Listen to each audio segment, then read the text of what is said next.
Hello everyone, स्वागत है आप सभी लोगों का शिक्षा फॉर नौकरी में। इस वीडियो लेक्चर में आज हम लोग डिस्कस करने वाले हैं हिंदी सब्जेक्ट के लिए मैराथन चैप्टर रहेगा। पूरा हमारा मैराथन सीरीज चल रही है जिसमें आज हम लोग हिंदी पेपर 1 एंड पेपर 2 के लिए डिस्कस करने वाले हैं। मैराथन क्वेश्चंस रहेंगे, 50 क्वेश्चंस को देखेंगे। काफ़ी इन्फॉर्मेटिव क्वेश्चंस हैं जिसमें हमने उत्तराखंड टेट के लिए हमने इसमें क्या क्या चीज़ें रखी हैं। भाई ग्रामर वाला पोर्शन कवर अप किया है, सारे क्वेश्चंस आपको ग्रामर के मिलेंगे। इसके साथ साथ पैडागोजी के क्वेश्चंस भी आपको इस मैराथन सेशन में देखने के लिए मिलेंगे।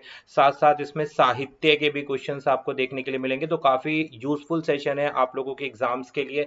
तो मेक श्योर आप चैनल को जरूर सब्सक्राइब कर लें। स्टार्ट कर रहे हैं अपने आज का उत्तराखंड टेट का हिंदी का मैराथन सेशन। टेलीग्राम पर फॉलो नहीं किया तो टेलीग्राम पर कनेक्ट कर लेना, वहाँ सारे लिंक आपको मिल जाएंगे, इन्फॉर्मेशन मिल जाएगी रिगार्डिंग उत्तराखंड टेट एग्जामिनेशन। साथ साथ आपको अगर नोट्स बाय करने हैं तो काफ़ी सारे मैंने थ्योरी चैप्टर के नोट्स प्लस MCQs जो है ऑलरेडी पब्लिश कर दिए हैं। जाकर आप टेलीग्राम पर ग्रुप दिया गया है वहां पर कनेक्ट कर सकते हैं, नीचे लिंक दिया गया है वहां से बाय कर सकते हैं। कनेक्शन लिंक फॉरवर्ड किया गया है, वहां से आप बाय करो, आप डायरेक्ट न्यू टेलीग्राम ग्रुप पर ऐड हो जाओगे। तो मेक श्योर जरूर चेकआउट कर लें क्योंकि रिवीजन के लिए आपको काफी हेल्प करने वाले हैं नोट्स। डेली बेसिस पर मैं इनको अपडेट कर रहा हूँ, इनके नए नए नोट्स इसमें ऐड कर रहा हूँ। ये वाले सेशन जितने इंपॉर्टेंट क्वेश्चन प्लस आंसर के साथ में इसकी भी PDF आप लोगों को मिल जाएगी टेलीग्राम ग्रुप पे। तो मेक श्योर आप फॉलो कर लें और लिंक बाय कर सकते हैं। लिंक से स्टार्ट कर रहे हैं क्वेश्चन नंबर 1 के साथ में। वीडियो को लास्ट तक देखना, बहुत टाइम लगा है भाई इस सेशन को प्रिपेयर करने में। 50 क्वेश्चंस मजाक नहीं होते, इन लोग को प्रिपेयर करना, सारी चीजों को रेडी करना और उसके बाद आप लोगों के लिए लेके आना। तो मेक श्योर पसंद आ जाए। कितने क्वेश्चंस आप लोगों के सही हो रहे हैं बहुत इंपॉर्टेंट है, कमेंट में जरूर आना चाहिए कि हाँ सर हमारे इतने क्वेश्चन सही हो गए। साथ साथ में अगर वीडियो का सेशन पसंद आ जाए तो अपने फ्रेंड्स लोगों के साथ में शेयर करो जो लोग भी उत्तराखंड टेट की प्रिपरेशन कर रहे हैं, भाई सभी के लिए हेल्पफुल हो जाएगा। क्वेश्चन नंबर 1 बढ़ते हैं। रामायण में कौन सा समास है ये आपको बताना है। तत्पुरुष समास, कर्मधारय समास, द्विगु समास या फिर द्वंद्व समास। समास से रिलेटेड थ्योरी चैप्टर ऑलरेडी करा चुका हूं चैनल पर। जो लोग भी नए हैं उन लोगों को बता रहा हूं कि समास का अगर आपको थ्योरी चैप्टर देखना है बहुत ही आसान भाषा में तो चैनल पर मिल जाएगा। टेलीग्राम पे जाओ, प्लेलिस्ट मिलेगी हिंदी की, प्लेलिस्ट मिलेगी यूटेट 2024 हिंदी की, तो वहां से आप जाकर सारा हिंदी का मटेरियल एसेस कर सकते हैं। तो रामायण में कौन सा समास है। तत्पुरुष समास, कर्मधारय समास, द्विगु समास या फिर द्वंद्व समास। तो अभिष्ट उत्तर है यहाँ पर ऑप्शन नंबर ए। यहाँ पर रामायण में तत्पुरुष समास दिया गया। अब क्यों दिया गया, देखो तत्पुरुष समास जो है कई तरीके के तत्पुरुष समास होते हैं, 6 तरीके के, ठीक है। सारी चीजों को डिस्क्राइब किया गया है मैंने। तो यहाँ पर क्या है, रामायण में राम प्लस आयन, इस तरीके से इसको हम संधि विच्छेद कर सकते हैं। तो ये क्या हो जाएगा, एक तत्पुरुष समास का एक उदाहरण हो जाएगा। तो ऑप्शन नंबर ए इसका राइट आंसर हो गया। डिटेल में नहीं जा रहे हैं, क्वेश्चंस बहुत सारे हैं, सेशन बहुत बड़ा हो जाएगा वरना। क्वेश्चन नंबर 2, उत्तम पुरुष के लिए सही विकल्प कौन सा है ये आपको बताना है। मैं, हम, तुम, आप, वह या वे या फिर ऑप्शन डी बोलता है सब। क्या पूछा गया है यहाँ पर, उत्तम पुरुष के लिए सही विकल्प कौन सा है। तो option number A is the right answer. मैं या हम जो है उत्तम पुरुष के लिए बिल्कुल सही विकल्प है। उत्तम पुरुष क्या होता है भाई, जैसे जो बोलने वाला, जिसमें जो बोलने वाला स्वयं होता है, ठीक है, स्वयं होता है, यानी वक्ता जो होता है ना वो स्वयं होता है। जैसे मैं या फिर हम, जो भी वक्ता है, तो उसके लिए ये उत्तम पुरुष का इस्तेमाल किया जाएगा। बात क्लियर हो गई। नेक्स्ट बढ़ेंगे यहाँ पर। क्वेश्चन नंबर 3 है हमारे पास। कर्मधारय समास का कौन सा उदाहरण है। अब कर्मधारय समास को भी हमने देखा था, डिटेल में देखा था। आपको एग्जाम्पल बताना है। देवालय है, नीलकमल है, राजकुमार है या फिर गृहपति है। तो अभिष्ट उत्तर है यहाँ पर ऑप्शन नंबर बी इसका राइट आंसर है। जो नीलकमल है वो कर्मधारय समास का उदाहरण है, बिल्कुल अभिष्ट उत्तर है यहाँ पर। क्लियर हो गई बात, ऑप्शन नंबर बी इसका राइट आंसर है। नेक्स्ट बढ़ेंगे भाई। क्वेश्चन आता है हमारे पास में, क्वेश्चन आएगा हमारे पास 4। अल्पाहार में कौन सा समास दिया गया है। अल्पाहार में कौन सा समास दिया गया है ये हमें बताना। अव्यय भाव समास, द्वंद्व समास, बहुब्रीहि समास या फिर तत्पुरुष समास। तो अल्पाहार में यहाँ पर तत्पुरुष समास दिया गया है भाई, ऑप्शन नंबर बी नहीं, ऑप्शन नंबर डी दिया गया है। तत्पुरुष समास इसमें मेंशन किया गया है। क्या हो जाएगा ये, अल्प और, अल्प का मतलब कम होता है, अल्प और आहार, ठीक है। तो क्या बन जाएगा, ये अल्पाहार बन जाएगा। इसके भी तत्पुरुष समास है जिसका अर्थ होता है क्या है भाई, इसका अर्थ कम भोजन करना। अल्प का मतलब ही कम होता है, आहार का मतलब भोजन होता है, तो कम भोजन करना है, यहाँ पर तत्पुरुष समास का इस्तेमाल किया गया है। नेक्स्ट क्वेश्चन नंबर आता है हमारे पास 5। मनुष्य शब्द में कौन सा प्रत्यय लगा है। तो देखो सारी चीजों के क्वेश्चन आपको देखने के लिए मिल जाएंगे कि भाई प्रत्यय वाले भी मिल जाएंगे प्रश्न, अवयव वाले भी मिल जाएंगे, समास के भी मिलेंगे, संधि के भी मिलेंगे और पेडागोजी के भी क्वेश्चंस मिलेंगे, साहित्य के भी क्वेश्चन मिलेंगे। तो वीडियो को लास्ट तक देखते रहो आराम के साथ में और अपने क्वेश्चंस को मैच करते रहो कितने क्वेश्चन सही हो रहे हैं। मनुष्य शब्द में कौन सा प्रत्यय है, या है, शा है, ये है या फिर का है। तो अभिष्ट उत्तर क्या होगा भाई यहाँ पर, ऑप्शन नंबर ए इसका राइट आंसर हो गया। मनुष्य, प्रत्यय पूछा है ना। अब प्रत्यय पूछा है तो प्रत्यय क्या होता है भाई, प्रत्यय जो संज्ञा के निर्माण में प्रयुक्त होते हैं। तो मनुष्य शब्द में यह जो वर्ड है वो क्या है, यहाँ पर प्रत्यय है, ठीक है, जो संज्ञा शब्द के निर्माण में प्रयुक्त होते हैं।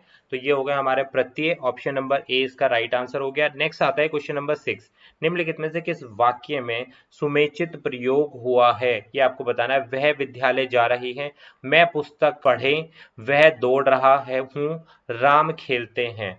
तो अब आपको बताना है निम्नलिखित में से कौन से वाक्य में सुमेचित का प्रयोग किया गया है। ऑप्शन बताना है क्वेश्चन नंबर 6 के लिए।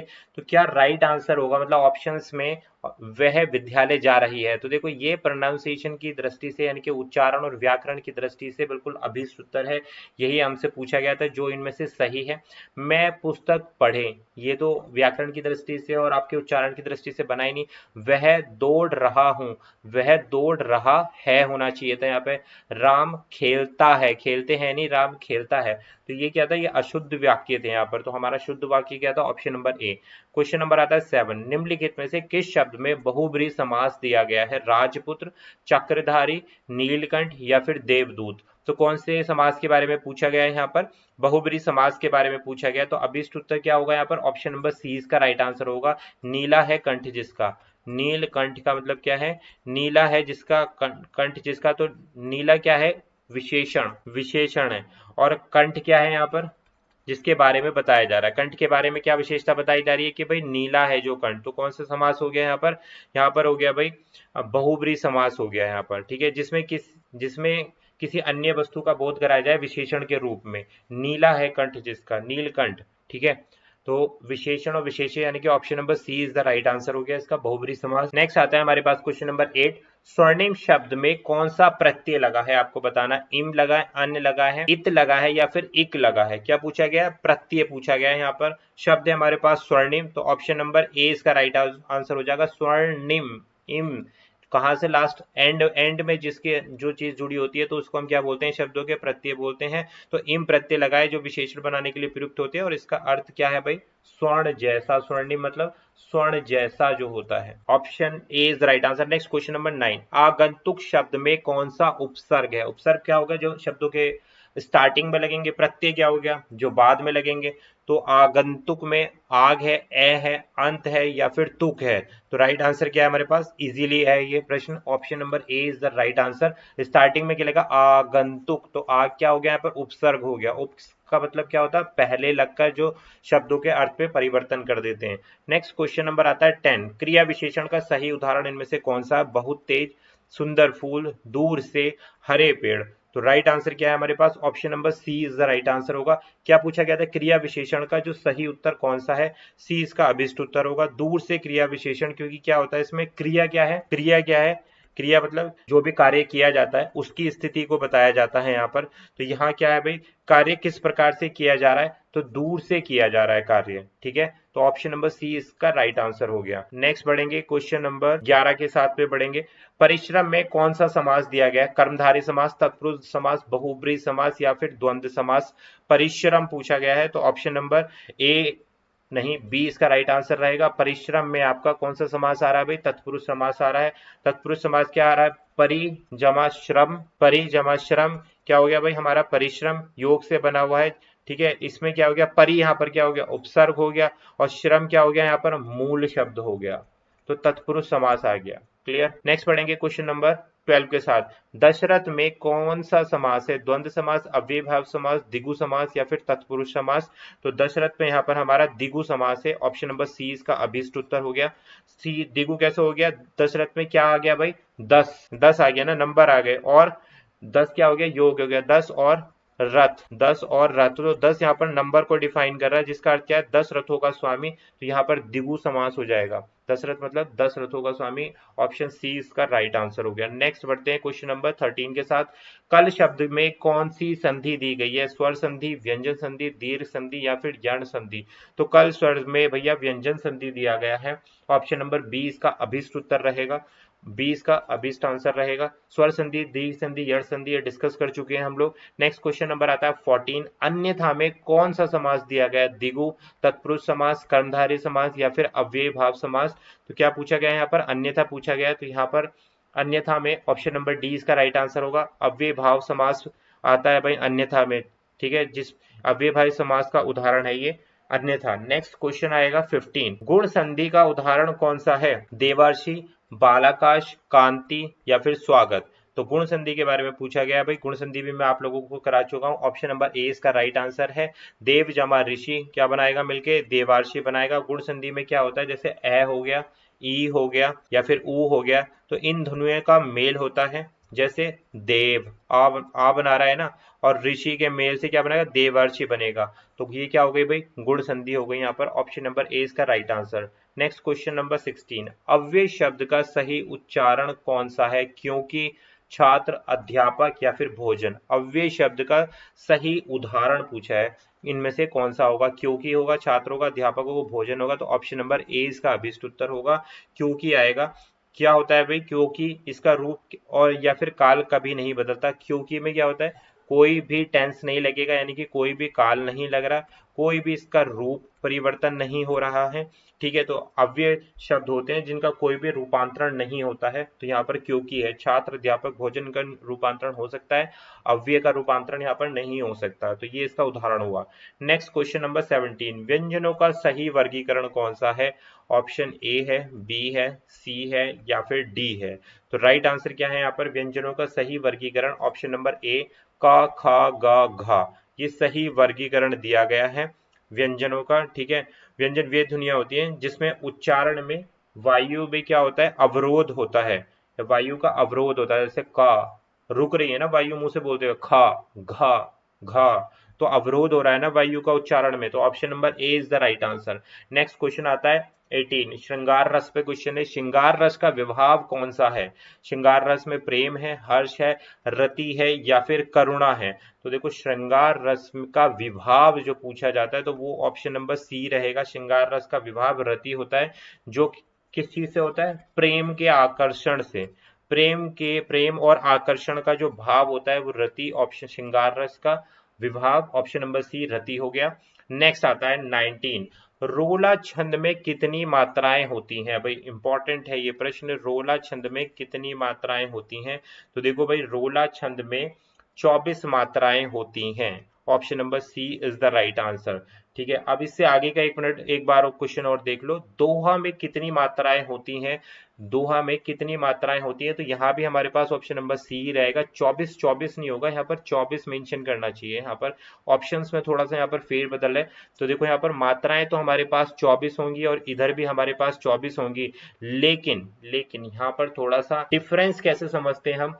प्रथम और तृतीय चरण जो होता है, यानी कि विषम चरण जो होते हैं, विषम चरण जो होता है उसकी मात्राएं और समचरण जो होता है उसकी मात्राएं दोहा में, ठीक है, और रोला में अलग अलग होती हैं। और अगर मैं बात करूं रोला छंद की, रोला की और सोरठा छंद की, ध्यान देना मैं जो बता रहा हूं, रोला की और सोरठा छंद की, तो रोला और सोरठा छंद एक समान ही होते हैं, मतलब इनमें जो सम और विषम में मात्राएं होती हैं वो सेम सेम होती हैं। क्लियर हो गई बात? तो यहाँ पर विषम चरण की मात्राएं और सम चरण की मात्राएं जो है अलग अलग होती हैं। चरण में पहले और तीसरे में कितनी हो जाती है? यहाँ पर 13 मात्राएं हो जाती हैं। सम चरण में कितनी मात्राएं हो जाती हैं? 11 मात्राएं हो जाती है। कुल मिलाकर हमारे पास कितनी हो जाती हैं? 24 हो जाती हैं। तो अब अगर हम बात करें यहाँ पर ऊपर वाले में रोला में, तो यहाँ पर सम चरण में हो जाएंगी हमारे पास 13 मात्राएं, और विषम चरण में हो जाएंगी यहाँ पर 11 मात्राएं, और इसी प्रकार से सोरठा में भी यही वाली मात्राएं चलती हैं। क्लियर हो गई बात? क्योंकि दोहा और सोरठा एक दूसरे के विपरीत होता है। दोहे में विषम चरण में 13 मात्राएं होती है, सम चरण में 11 होती हैं, और सोरठे में जो होती हैं वो विषम चरण में 11 हो जाएंगी, उल्टा हो गया ना, सम चरण में 13 हो जाएंगी। आई होप आपको बात क्लियर हो गई होगी। इस वाले आंसर के साथ में मैंने 3 सारी चीजों के आंसर दे दिए हैं। तो देखो यहाँ पर विषम चरण में 13 मात्राएं, किसकी बात हो रही है? दोहा में। सोरठा में पूछा जाएगा तो विषम चरण में 11 मात्राएं हो जाएंगी, यानी कि जस्ट अपोजिट हो जाएगा जो मैंने सामने लिखा है, ठीक है। और रोला में भी दोहा का अपोजिट हो जाएगा। मात्राएं हमारी कैसी रहेंगी, 24 ही रहेंगी। तो दोनों क्वेश्चंस आई होप आप लोगों को क्लियर हो गए होंगे। नेक्स्ट बढ़ते हैं, क्वेश्चन नंबर आते हैं अब हमारे पास 21, जिसमें अब हमारे पास में थोड़े से हम साहित्य के क्वेश्चंस को लेंगे और साहित्य के क्वेश्चंस के बाद में हमारे पास में पैडागोजी के क्वेश्चंस रहेंगे। तो क्वेश्चन नंबर यहाँ पर 21 हमसे बोलता है कि रीतिकाल के प्रमुख कवि कौन से हैं, सूरदास हैं, केशवदास हैं, तुलसीदास हैं या फिर मीराबाई हैं। तो आपको बताना है 21 के लिए रीतिकाल के प्रमुख कवि केशव दास है भाई। Option number B is the right answer. रीतिकाल के प्रमुख कवि कौन है, केशव दास हैं, जो रीतिबद्ध, जिन्होंने क्या किया भाई, रीतिबद्ध काव्य के प्रमुख रचनाकार के रूप में केशव दास को माना जाता है। तो ऑप्शन नंबर 20 का अभिष्ट उत्तर हो गया। नेक्स्ट बढ़ेंगे भाई, क्वेश्चन नंबर आता है हमारे पास 22, आधुनिक काल में हिंदी साहित्य में कौन सा दौर आता है। आधुनिक काल में हिंदी साहित्य में कौन सा दौर आता है, आदिकाल आता है, भक्ति काल आता है, रीतिकाल आता है या फिर छायावादी काल आता है। तो भाई 22 के लिए यहाँ पर अभिष्ट उत्तर रहेगा हमारे पास ऑप्शन नंबर डी इसका राइट आंसर रहेगा। आधुनिक काल में हिंदी साहित्य में जो दौर आता है वो छायावाद के नाम से जाना जाता है। छायावादी हिंदी काव्य का प्रमुख दौर रहा है। इसमें कवियों की जितनी भावनाएं हैं और कल्पनाओं का सुंदर रूप से वर्णन किया गया है छायावादी युग में। बात क्लियर हो गई। नेक्स्ट बढ़ते हैं भाई, क्वेश्चन नंबर 23, सूरदास किस रस के कवि माने जाते हैं, श्रृंगार रस के, वीर रस के, वात्सल्य रस के या फिर करुण रस के। तो भाई सूरदास जो है ऑप्शन नंबर सी इसका अभिष्ट उत्तर होगा। सूरदास वात्सल्य रस के कवि माने जाते हैं। ठीक है भाई, जो भगवान किस पर बात करी है इन्होंने, भगवान श्री कृष्ण पर बात करी है, भगवान श्री कृष्ण पर बात करी है इन्होंने। सारी अपनी जो कविताएं लिखी हैं श्री कृष्ण की बाल लीलाओं का वर्णन किया है सूरदास जी ने। तो ऑप्शन नंबर यहाँ पर क्या हो गया, ऑप्शन नंबर सी इसका राइट आंसर हो गया। नेक्स्ट बढ़ते हैं क्वेश्चन नंबर 24 के लिए, राष्ट्रीय गान किस प्रकार का समास है, ये आपको बताना है। द्वंद्व समास, तत्पुरुष समास, कर्मधारय समास या फिर अव्ययी भाव समास। तो राष्ट्रीय गान ऑप्शन नंबर सी इसका अभिष्ट उत्तर है। कर्मधारय समास का एक उदाहरण है। ठीक है, क्योंकि इसमें विशेषण और विशेष्य का संबंध आता है राष्ट्रीय गान में, तो कैसा हो गया, कर्मधारय समास हो गया। नेक्स्ट क्वेश्चन नंबर 25, पराक्रम शब्द में कौन सा संधि है, दीर्घ संधि है, गुण संधि है, यण संधि है या फिर अयादि संधि है। तो पराक्रम में भाई यण संधि है, ऑप्शन नंबर सी इसका अभिष्ट उत्तर है। पराक्रम में क्या है भाई, परा है, प्र और आक्रमण, ऐसे हम इसको तोड़ सकते हैं। शब्दों के संयोग से मिलकर बनी है कौन सी संधि, यण संधि। तो इसलिए ऑप्शन नंबर सी इसका अभिष्ट उत्तर है। नेक्स्ट बढ़ रहे हैं क्वेश्चन नंबर 26 के साथ, व्याकरण शब्द का तत्सम रूप क्या है। अच्छा क्वेश्चन है, इंपॉर्टेंट है भाई। व्याकरण होगा, व्याकरण होगा, व्याकरण होगा या फिर ग्रंथ होगा। तो व्याकरण शब्द का तत्सम रूप ऑप्शन नंबर सी ही रहेगा, सेम रहेगा भाई, क्योंकि व्याकरण क्या है भाई, संस्कृत का ही रूप है। जो व्याकरण शब्द है वो तत्सम रूप ही है जो संस्कृत से लिया गया है। कहां से लिया गया है भाई, व्याकरण जो है संस्कृत से लिया गया है और यही हमारा क्या है, तत्सम रूप है। तो ऑप्शन नंबर सी इसका सेम रहेगा भाई, सेम आंसर रहेगा। नेक्स्ट क्वेश्चन नंबर 27, प्रकृति और पुरुष शब्दों का संयोजन किस प्रकार का समास है, द्वंद्व समास है, तत्पुरुष समास है, अव्यय भाव समास है या फिर कर्मधारय समास है। प्रश्न को दोबारा पढ़ना है हमें, प्रकृति और पुरुष का। तो देखो भाई यहाँ पर हमारे पास ऑप्शन नंबर ए इसका राइट आंसर हो गया। प्रकृति और पुरुष के संयोजन का जो समास बनता है वो हमारे पास क्या बनेगा भाई, द्वंद्व समास बनता है, जिसमें दोनों शब्द समान रूप से क्या है, प्रकृति और पुरुष में दोनों शब्द की प्रधानता है, तो द्वंद्व समास हो गया। दोनों शब्द में महत्वपूर्ण है यहाँ पर, तो option number A is the right answer. Next question number 28, सहस्त्र का कौन सा संधि विच्छेद सही है, सहजमस्त्र, सहजमस्त्र या ऑप्शन सी या ऑप्शन डी। तो सहस्त्र का संधि विच्छेद हमें यहाँ पर करना है, तो राइट आंसर है हमारे पास option number D. Option number D, कौन सा संधि विच्छेद सही है ये पूछा गया था यहाँ पर। तो भाई देखो सहस्त्र शब्द का यहाँ पर कोई भी संधि विच्छेद सही नहीं है, इसलिए हमने ऑप्शन नंबर डी उठा लिया है, क्योंकि सहस्त्र का कोई भी संधि विच्छेद नहीं होता है, अपवाद है, ये अपवाद है, इसीलिए प्रश्न डाला गया था। आप लोग इसको गलत मत कर देना, क्योंकि ये क्या है, मूल, क्यों है अपवाद, क्योंकि ये मूल शब्द है, ये मूल शब्द ही है, यानी कि अब यही मूल शब्द है, तो इसका क्या तोड़ो मरोड़ोगे, सहस्त्र हो गया, तो ऑप्शन नंबर डी इसका राइट आंसर हो गया।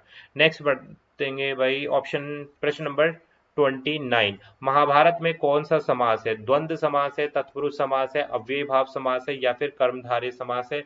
तो महाभारत में भाई हमारा ऑप्शन डी इसका बेस्ट उत्तर होगा, कर्मधारय समास है यहाँ पर महाभारत में। भाई मैंने इसको व्यापक रूप से डिस्कस कर लिया है। यहाँ पर विशेषण और विशेष्य का वर्णन किया जा रहा है महाभारत में। तो कौन सा समास निकल के आएगा हमारा? ऑप्शन नंबर डी निकल के आएगा, कर्मधारय समास हो जाएगा यहाँ पर।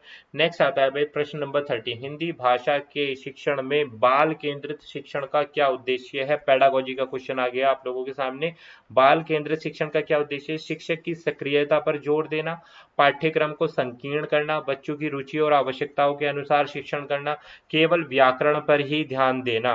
तो भाई देखो, बाल केंद्रित शिक्षण का उद्देश्य क्या होता है? ऑप्शन नंबर सी इसका अभिष्ट उत्तर रहेगा। बच्चों की रुचि और आवश्यकताओं के अनुसार जब आप शिक्षण करेंगे, बच्चे को केंद्र में रखकर किया जाने वाला शिक्षण क्या कहलाता है? बाल केंद्रित शिक्षण कहलाता है। और इसी पर ही जितनी हमारी संस्थाएं हैं, जितनी भी ऑर्गेनाइजेशन बनी है हमारी, चाहे वो सीसीई हो, कंटिन्यूस एंड कॉम्प्रिहेंसिव इवैल्यूएशन भी हमसे यही बोलता है, इसके अलावा आरटीई भी यही बोलता है, ठीक है, और एनसीएफ भी हमसे यही बोलता है कि भाई बाल केंद्रित शिक्षक हमें करने हैं, ना ही कि अध्यापक केंद्रित। तो ऑप्शन सी इसका राइट आंसर रहेगा।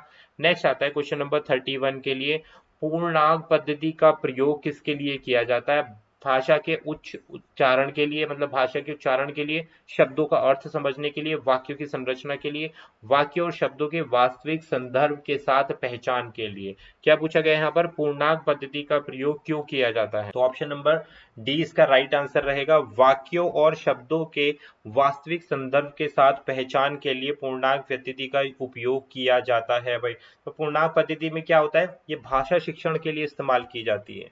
पूर्णांक पद्धति लैंग्वेज के लिए। भाषा शिक्षण अभी हम क्या देख रहे हैं? हिंदी भाषा के बारे में बात कर रहे हैं ना, तो उसमें वाक्यों और शब्दों के वास्तविक संदर्भ के साथ पहचान के लिए इस पद्धति का प्रयोग किया जाता है। इसमें जितने भी हमारे पूरे वाक्य होते हैं ना, फुल सेंटेंस जो होते हैं, और शब्दों का प्रयोग किया जाता है, जिससे बच्चे जो हैं उनका सही से पालन कर सकें, यानी कि पूरे वाक्य और शब्दों को मिलाकर जो पूर्ण वाक्य बनते हैं, तो उस संदर्भ में यहाँ पर हमारा पूर्णांक पद्धति का इस्तेमाल किया जाता है। ठीक है, नेक्स्ट पढ़ रहे हैं भाई क्वेश्चन नंबर 32 के साथ में, निम्नलिखित में से कौन सी विधि हिंदी भाषा के शिक्षण में शब्दावली विस्तार के लिए सर्वश्रेष्ठ मानी जाती है? व्याकरण अनुवाद विधि है, प्रत्यक्ष विधि है, श्रव्य दृश्य विधि है, या फिर नाटक विधि है? तो राइट आंसर है हमारे पास ऑप्शन नंबर सी इसका अभिष्ट उत्तर रहेगा। श्रव्य दृश्य विधि जो होती है वो हिंदी भाषा के शिक्षण में सबसे विस्तार के लिए सर्वश्रेष्ठ मानी जाती है। श्रव्य दृश्य का मतलब है देखना, ऑडियो सुनना भी और देखना भी। तो ये भाषा के लिए काफी अच्छी विधि मानी जाती है। इसकी विधि से क्या होता है? बच्चों में शब्दों और उनके अर्थ को बहुत अच्छे तरीके से समझ सकते हैं, साथ साथ में बच्चे उसको देख भी सकते हैं, और इससे क्या होता है? शब्दावली का जो है विस्तार होता है भाई। क्लियर हो गई बात? तो यहाँ पर इस चीज का इस्तेमाल करना, जो श्रव्य दृश्य विधि है, तो ये शब्दावली विस्तार के लिए सबसे ज्यादा श्रेष्ठ मानी जाती है। नेक्स्ट पढ़ेंगे क्वेश्चन नंबर 33 में, भाषा शिक्षण में अनुभव सिद्धांत किस पर बल देता है? अनुभव सिद्धांत व्याकरण के नियम पर, पाठ्य पुस्तकों पर, बच्चों के व्यक्तिगत अनुभव पर, या शब्दावली की सूचना पर? तो देखो यहाँ पर भाई अनुभव का जो सिद्धांत होता है वो भाषा शिक्षण के व्यक्तित्व और अनुभवों, क्या बोल रहे हैं, बच्चों के व्यक्तिगत जितने भी अनुभव होते हैं उस पर भाषा शिक्षण में अनुभव सिद्धांत जो है कार्य करता है। बच्चों के अनुभव को हमें क्या करना है? प्रमोट करना है, उनको बोलने के अवसर प्रदान करने हैं। बच्चे बोलेंगे तभी अपने अनुभव को साझा कर पाएंगे कक्षा में, इसीलिए अनुभव सिद्धांत जो है इसका प्रयोग किया जाता है इस भाषा शिक्षण में, इस पर बल दिया जाता है, जिससे कि बच्चे जो है अपने दैनिक जीवन से जोड़कर तर्क संगत बात कर सकें और उसे सरलता से सीख सकें। तो इसलिए व्यक्तिगत अनुभव का इस्तेमाल करना बहुत जरूरी है।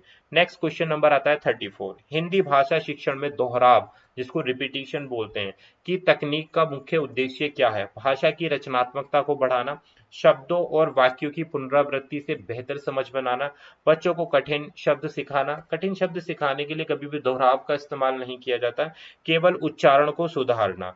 तो भाई देखो, उच्चारण मात्र के लिए आप दोहराव का इस्तेमाल नहीं करोगे। शब्दों और वाक्यों की पुनरावृत्ति से बेहतर समझ बनाना, ये किसका एक अच्छा ऑप्शन हो सकता है, जिसमें जो है बच्चे जो है भाषा के विभिन्न पहलुओं को, जैसे शब्द हो गए, ठीक है, शब्द आते हैं भाषा में, वाक्य आते हैं भाषा में, और कि उनकी संरचना किस प्रकार से होती है, शब्दों और वाक्यों की जो संरचना होती है उसको बार बार दोहराने से उनकी बेहतर समझ बनती है। तो ऑप्शन नंबर बी इसका अभिष्ट उत्तर रहेगा। नेक्स्ट क्वेश्चन नंबर पढ़ेंगे 35, हिंदी भाषा शिक्षण में उत्तर प्रश्न उत्तर विधि का क्या उद्देश्य होता है?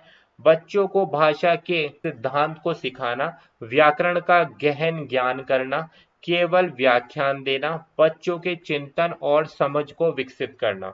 क्या पूछा गया यहाँ पर? प्रश्न उत्तर विधि। तो देखो इस तरीके से मिलते जुलते कई सारे क्वेश्चन मैंने करा दिए कि प्रश्न उत्तर विधि का मुख्य क्या होता है भाई? चिंतन कौशल को डेवलप करना होता है। क्या चीज है भाई राइट आंसर हमारे पास? जो भी हमारे पास बच्चों के चिंतन कौशल होते हैं ना, उसको सही करने का, जो चिंतन का मतलब क्या होता है? जितनी भी हमारी थिंकिंग स्किल्स होती हैं, समझ यानी कि अंडरस्टैंडिंग को बिल्ड करता है ये। तो ऑप्शन डी, केवल व्याख्यान देना नहीं, व्याकरण को गहन करने का ज्ञान देना नहीं, बच्चों की भाषा के सिद्धांत को सिखाना नहीं भाई। तो देखो तर्क चिंतन को डेवलप करने का काम आता है यहाँ पर। ऑप्शन नंबर डी इसका राइट आंसर होगा, और इसी के माध्यम से ही जो क्या होती है, बच्चों के अंदर समझ विकसित होती है प्रश्न उत्तर विधि के माध्यम से, जो अभी हम कर रहे हैं। उससे आपने जो पढ़ा है उसको समझने में आसानी मिलती है प्रश्न उत्तर विधि के माध्यम से, जैसे हम ये मैराथन सीरीज को डिस्कस कर रहे हैं। नेक्स्ट क्वेश्चन नंबर आता है 36। नाटक विधि का हिंदी भाषा शिक्षण में मुख्य उद्देश्य क्या है? उच्चारण सुधारना है, भाषा के भावों को समझना है, संप्रेषणीयता को बढ़ाना है, शब्दों का अर्थ समझना है। तो देखो यहाँ पर राइट आंसर क्या होगा भाई? नाटक विधि का भाषण शिक्षा में जितनी भी हमारी संप्रेषणात्मकता को बढ़ाना होता है, संप्रेषण को बढ़ाना होता है। नाटक के माध्यम से हम क्या करते हैं? अपनी जितने भी भाव होते हैं उसको व्यक्त कर पाते हैं, चाहे वो शब्दों के माध्यम से करें, चाहे अपने भाव शारीरिक बनावट के माध्यम से करें। वही तो नाटक विधि है एक प्रकार की। तो संप्रेषणता को बढ़ाने में मदद मिलती है, और बच्चे को भाषा संवाद जो होता है ना हमारे पास, भाषा संवाद, भाषा को संवादात्मक रूप में प्रस्तुत करने का या फिर प्रयोग करते हैं, जिससे अभिव्यक्ति जो है अच्छे ढंग से हो सकती है। तो option C is the right answer. Next question number 37। Hindi भाषा शिक्षण में संबंधात्मक शिक्षण का मुख्य उद्देश्य क्या है? भाषा और अनुभवों के बीच में संबंध बनाना, विभिन्न भाषाओं के बीच में संबंध स्थापित करना, व्याकरण को सरल बनाना, भाषा को अधिक कठोर बनाना। तो राइट आंसर क्या है भाई? जो संबंधात्मक शिक्षण का उद्देश्य होता है, अनुभवों के बीच में संबंध को स्थापित करना। तो क्या हुआ यहाँ पर right answer? Option number B, विभिन्न भाषाओं के बीच में संबंध को स्थापित करना, या फिर अनुभव, भाषा और अनुभव के बीच में संबंध को स्थापित करना। तो देखो यहाँ पर राइट आंसर रहेगा भाषा और अनुभवों के बीच में संदर्भ को स्थापित करना। तो option number A is the right answer. यहाँ पर इसको हटा दो भाई, ए इसका अभिष्ट उत्तर रहेगा क्वेश्चन नंबर 37 का। भाषा और अनुभव के बीच में संबंधात्मक शिक्षण, संबंध स्थापित कर रहे हैं ना, तो लैंग्वेज के बीच में और अपने पर्सनल एक्सपीरियंस के बीच में यहाँ पर रिलेशनशिप को डेवलप किया जा रहा है। तो सी इसका अभिष्ट उत्तर रहेगा। Next question number 38। हिंदी साहित्य के किस युग को नव जागरण का युग कहा जाता है? ये आपको बताना है। भक्ति काल को कहा जाता है, आदि काल को कहा जाता है, आधुनिक काल को कहा जाता है, या उपनिवेशीयवाद को कहा जाता है? तो भाई देखिए आधुनिक काल को, ऑप्शन नंबर सी इसका अभिष्ट उत्तर रहेगा। आधुनिक काल को हिंदी साहित्य का नवजागरण युग कहा जाता है भाई। क्यों कहा जाता है? क्योंकि जिसमें जितने भी हिंदी साहित्य हुए हैं इसमें नई सोच आई है भाई। नवजागरण का मतलब क्या है? नई सोच पर विचार किया गया है, और विचारों की प्रधानता इसमें आई है, नई सोच डेवलप हुई है, थिंकिंग, तो इसीलिए तो आधुनिक कहा गया है इसको। तो option number C is the right answer, इसी को नवजागरण युग के नाम से जाना जाता है। Next question number 39। शुष्क लेखक के रूप में कौन प्रसिद्ध है? नरेश मेहता है, सच्चिदानंद हीरानंद अज्ञे हैं, जयशंकर प्रसाद हैं, या फिर रविंद्रनाथ टैगोर हैं?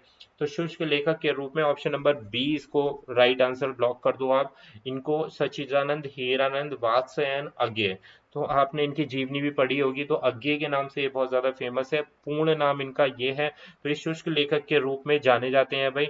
ठीक है, शुष्क लेखन, और वे हिंदी साहित्य के काफी ज्यादा महत्वपूर्ण लेखकों में से एक माना जाता है, सच्चिदानंद वात्स्यायन और हीरानंद अज्ञे को।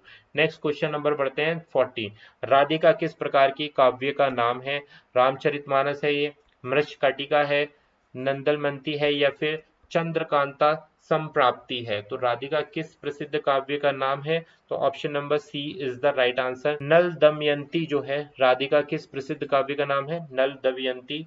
और ये क्या है भाई? ये काव्य है, एक महत्वपूर्ण काव्य का एक महत्वपूर्ण पात्र है भाई, इंपॉर्टेंट, ऐसे लिख लो यहाँ पर, इंपॉर्टेंट पात्र है। ठीक है, इंपॉर्टेंट पात्र है, जो किस चीज के बारे में बात करते हैं इसमें काव्य में भाई? जो प्रेम और समर्पण का एक प्रतीक माना गया है इसमें। नल दमयंती राधिका क्या है? एक काव्य, नल दमयंती काव्य का एक प्रसिद्ध पात्र है और प्रेम के लिए ये पात्र को दर्शाया गया है प्रेम और समर्पण के प्रतीक के रूप में। नेक्स्ट क्वेश्चन नंबर आता है 41, अज्ञेय के ऊपर है। अज्ञेय की रचनाओं में निम्नलिखित में से कौन सी रचना शामिल नहीं है? ठीक है, शेफालिका, नदी के द्वीप, दृष्टि या फिर गोदान। तो इसको आप आंसर कर सकते हो अगर आपको पता है तो ऑप्शन नंबर डी इसका राइट आंसर रहेगा 41 के लिए। गोदान जो है मुंशी प्रेमचंद की लिखी गई है। ठीक है, और ये काफी फेमस है गोदान, प्रेमचंद द्वारा लिखी। जबकि जो शेफालिका और नदी द्वीप, ये जितनी भी ऊपर आपकी रचनाएं देख रहे हैं, शेफालिका, नदी के द्वीप और दृष्टि, ये सारी की सारी रचनाएं अज्ञेय की हैं। तो कंफ्यूज होने की जरूरत बिल्कुल भी नहीं है और आपको ये पता होनी चाहिए कि अज्ञेय ने कौन सी रचनाएं शामिल लिखी हैं। शेफालिका, नदी के द्वीप, दृष्टि, गोदान हो गई है मुंशी प्रेमचंद की। नेक्स्ट क्वेश्चन नंबर आता है 42, हिंदी साहित्य का भक्तिकाल किस अवधि को संदर्भित करता है? 10 से 12वीं शताब्दी को, 14 से 17वीं शताब्दी, 18 से 20 शताब्दी या 21वीं शताब्दी? क्या पूछा गया है यहाँ पर? भक्ति काल के बारे में पूछा गया है। तो भक्ति काल भाई ऑप्शन नंबर बी के साथ आप जा सकते हैं। 14वीं से 14th से 17th सेंचुरी के बीच में हमारी भक्ति काल माना जाता है, जिसमें जितने भी कवि थे उन्होंने ईश्वर की भक्ति में लीन होकर अपनी सारी रचनाएं करी हैं। 14 से 17 शताब्दी सेंचुरी। नेक्स्ट आता है क्वेश्चन नंबर 43, धर्मवीर भारती की प्रसिद्ध रचना कौन सी है? कर्ण भरण, गुनाहों का देवता, अंधा युग या फिर अग्नि? तो आप सभी को पता है धर्मवीर भारती की कौन सी रचना है भाई? ऑप्शन नंबर सी अंधा युग धर्मवीर भारती की एक महत्वपूर्ण और प्रसिद्ध नाटक है भाई अंधा युग जो है, जो द्वितीय विश्व युद्ध के बाद की परिस्थितियों को दर्शाता है अंधा युग। क्लियर हो गई बात? किसने लिखा था? Dharamvir Bharati. Second world war वाली जो कंडीशन होती है उससे प्रेरित होकर इन्होंने ये नाटक की रचना करी थी। नेक्स्ट क्वेश्चन नंबर 44, मृदुला किस प्रकार की रचना है? कविता है ये, निबंध है, उपन्यास है या फिर नाटक है? तो भाई मृदुला जो है भाई एक उपन्यास है। ऑप्शन नंबर सी के साथ में जाओ, सी इसका अभिष्ट उत्तर है। और जिसमें जो है विचारों के साथ में, इस नाटक में विचारों के साथ में जितनी भी सामाजिक परिस्थिति जो होती हैं उसका वर्णन यहाँ पर किया गया है इस उपन्यास में। कौन से उपन्यास में? मृदुला उपन्यास में। कमेंट में एक आप आंसर करना कि मृदुला के रचयिता कौन है इसके लेखक इस उपन्यास के। इंपॉर्टेंट क्वेश्चन है, कमेंट में आप लोगों के आंसर आने चाहिए क्वेश्चन नंबर 44 के लिए। क्वेश्चन आता है यहाँ पर 45, हिंदी काव्य में चित्रकला की तकनीक किसने अपनाई थी? बच्चन ने निभाई थी, निराला जी ने अपनाई थी, सुभाष चंद्र ने या फिर मैथिली शरण गुप्त? तो भाई देखो यहाँ पर सूर्यकांत त्रिपाठी निराला शॉर्ट में लिखा गया है, 20 का अभिष्ट उत्तर है। इन्होंने क्या किया था? हिंदी कविता में चित्रकला का प्रयोग करके इस तकनीक से अपनी कविताओं को प्रस्तुत किया था सूर्यकांत त्रिपाठी निराला ने हिंदी कवि में। ठीक है, तो इनके काव्य में दृश्यता के भी दिखाई गई है, ऐसा नहीं है, भाव के साथ में दृश्य भी दिखाए गए। तो अब आप सोच सकते हो कि कितना ज्यादा अपीलिंग हो जाता है जब भी मैं जैसे अभी थ्योरी चैप्टर में आप लोगों के लिए लेके आता हूँ। ठीक है, उस थ्योरी चैप्टर में आपके सामने मैं चित्रों का इस्तेमाल जब करता हूँ तो आई होप आपका कंसंट्रेशन और फोकस और अंडरस्टैंडिंग बहुत ज्यादा प्रभावित होती होगी उस चीज से, यानी कि एक स्ट्रॉन्ग कनेक्शन बिल्ट होता है जब हम चित्रों के माध्यम से आपको सारी चीजें समझाने की कोशिश करते हैं। तो ये काम कविताओं में निराला जी ने किया। नेक्स्ट क्वेश्चन आता है 46, श्री रामचरितमानस में किस भाषा का प्रयोग किया गया है? संस्कृत का, फारसी का, अवधी का या फिर हिंदी का? तो फारसी तो आपको पता नहीं होगी यहाँ पर, तो अवधी भाषा में लिखी गई है श्री रामचरितमानस में। ज्यादातर जो भी लिखा गया है तुलसीदास जी की जो मातृभाषा है वो अवधी है और इन्होंने इसी में ही लिखा है श्री रामचरितमानस को। Option number C is the right answer. Next question number आता है 47, मैं घर जा रहा हूँ, वाक्य में जा रहा हूँ कौन से कारक को बताता है? यहाँ पर कर्म कारक है, अधिकरण कारक है, संप्रदान कारक है या फिर अपादान कारक है? तो मैं घर जा रहा हूँ यहाँ पर अधिकरण कारक का प्रयोग किया गया है। अब अधिकरण किस चीज को दिखा रहा है? जा रहा हूँ वाक्य में, तो यहाँ पर जो कहाँ जा रहा है? घर जा रहा है। ठीक है, तो ये घर क्या है? यहाँ पर अधिकरण कारक है जो स्थान को दर्शाता है। अधिकरण में क्या चीज होती है?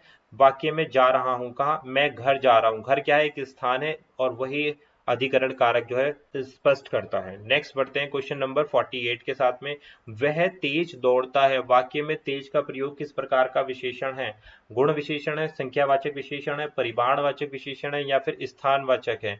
तो यहाँ पर वह तेज दौड़ता है, तो यहाँ पर तेज option number A is the right answer, एक गुण है।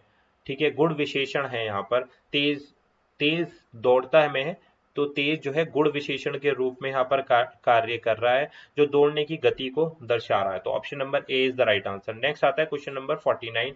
उसे खिलौना पसंद है, वाक्य में उसे कौन सा कारक है? कर्म कारक है, संप्रदान कारक है, अधिकरण कारक है, या फिर अपादान कारक है?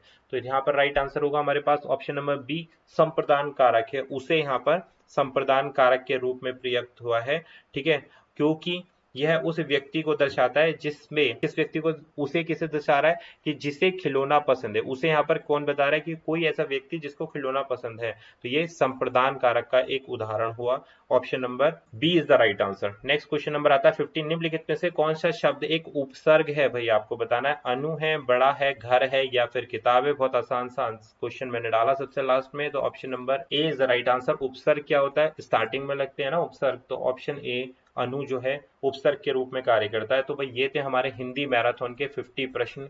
आई होप आपको काफी अच्छा लेवल लगा होगा। बहुत जिस प्रकार से उत्तराखंड टेट का पेपर पूछा जाता है उसी लेवल पर मैंने आप लोगों के लिए क्वेश्चन लेके आया हूँ। वीडियो पसंद आ गई है तो लाइक तो जरूर बनता है, साथ साथ कमेंट बनता है क्वेश्चन नंबर 44 का आप आंसर करेंगे और कितने आंसर आपके सही हुए हैं इस पूरे मैराथन सीरीज में जिसमें हम लोग हिंदी के 50 क्वेश्चंस को लिया है। कमेंट में जरूर बता देना। चैनल पे नए हो तो सब्सक्राइब कर लेना। नोट्स चाहिए भाई तो नोट्स आपको लिंक वीडियो के डिस्क्रिप्शन में मिल जाएगा। टेलीग्राम पर जाएंगे तो पिन कमेंट पे मिल जाएगा। अगर परचेस करना चाहते हो तो ये राइट टाइम है, इस समय परचेस कर लो, क्योंकि अभी 20 डेज रह गए हैं, क्योंकि नोट्स को पढ़ने में भी आप लोगों को टाइम लगेगा और रिवाइज करने के लिए काफी यूजफुल रहेंगे। डेफिनेटली बता रहा हूँ मैं, एग्जाम से पहले 7 डेज से पहले इन नोट्स को अगर आप स्टडी करके जाओगे ना तो मैं आपको डेफिनेटली बता रहा हूँ बहुत सारी चीजों के आंसर आपको वहां से, यानी कि काफी क्वेश्चंस मिल जाएंगे। जो लोग अभी से स्टार्टिंग कर रहे हैं उनके लिए मैं बात कर रहा हूँ, और जो लोग पहले से कर रहे हैं तो उनकी प्रिपरेशन तो ऑलरेडी अच्छी हो रही होगी। तो मिलेंगे आपसे एक और नए वीडियो लेक्चर में। Thank you for watching.